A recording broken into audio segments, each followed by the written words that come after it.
Today I'm going to be talking about applied behavioral analysis and how it can be used in educational or clinical settings.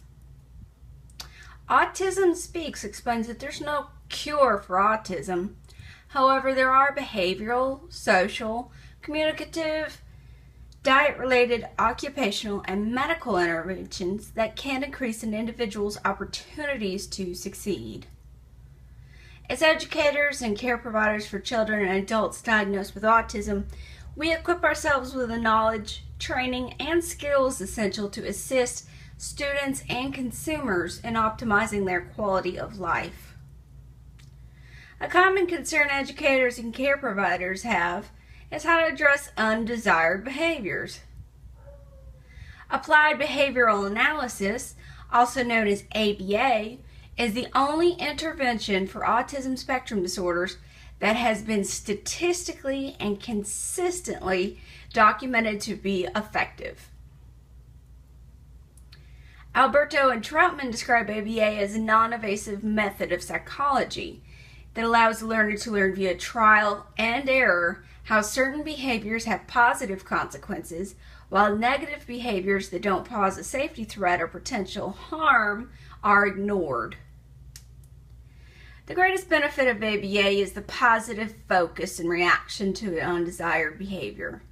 Autism Speaks encourages the use of ABA as long as it can be consistently applied by individuals who are informed of the ins and outs of the process overall, as well as what is being specifically addressed with that individual.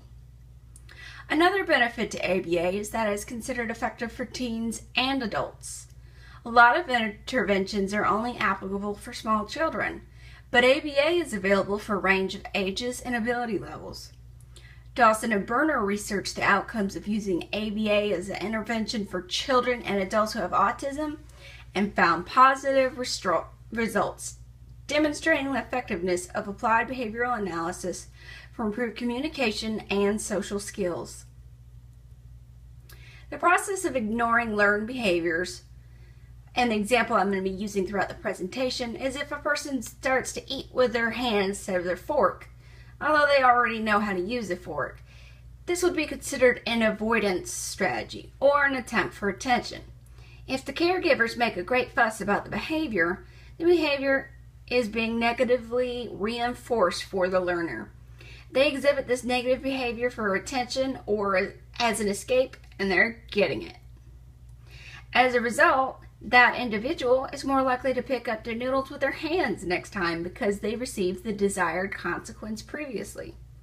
This concept is often mistaken with punishment, but consequence refers to whatever happens in relation to the behavior. A consequence could be being handed a fork. It could be someone laughing. It could be getting fussed at, etc. Punishment implies negative consequence. Consistency is key for ABA to be effective. This isn't a one-size-fits-all method for every negative behavior an individual might exhibit, but instead is a focus on a certain targeted behavior. The interventions will determine the antecedent for the behavior and must be consistently utilized by different individuals for the learner.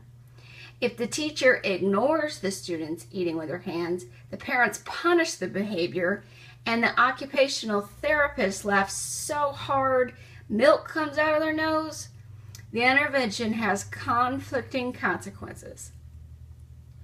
All individuals in contact with the learner have to be trained and well-versed in what is the target behavior being addressed. And the example I've been giving, the target behavior would be using utensils.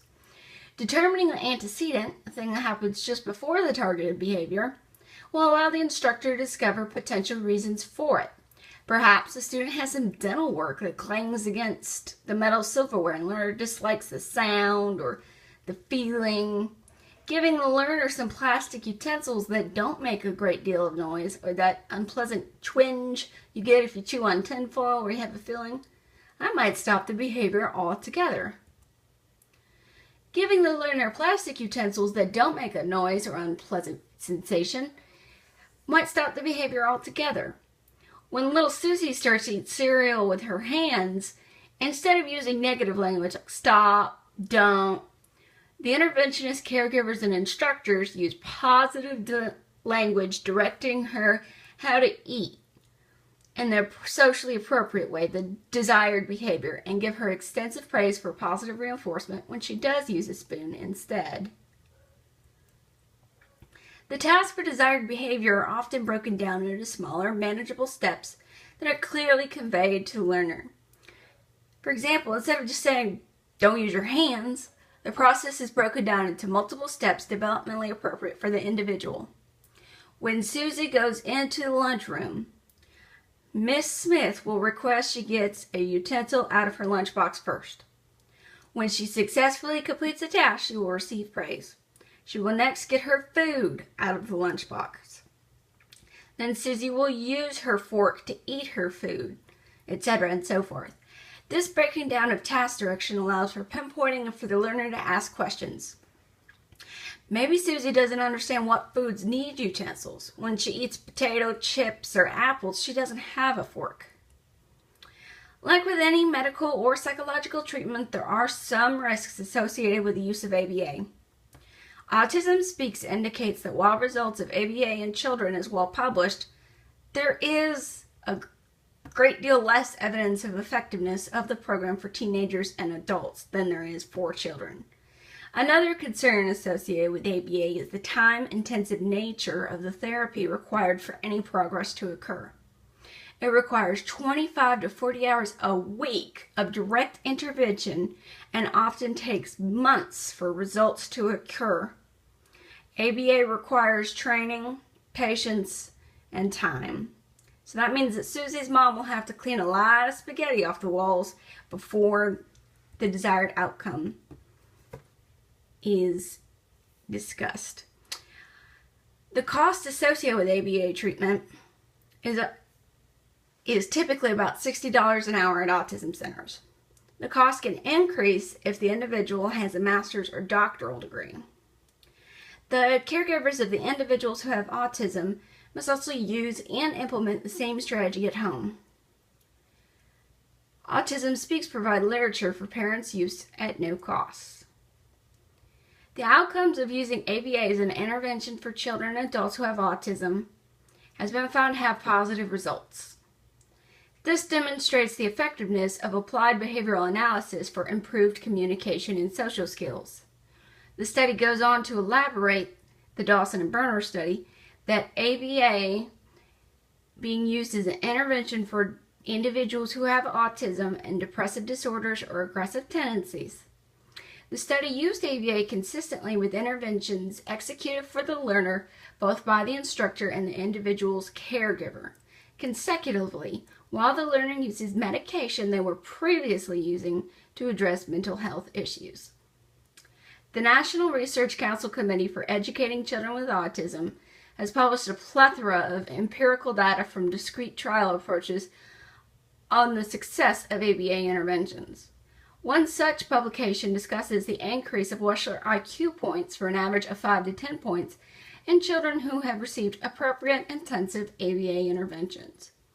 The published manuscript discusses in length how the empirical data supports an increase in these individuals' communication skills with a measurable increase in verbal language and assistive technology speech devices used after ABA is put into effect successfully.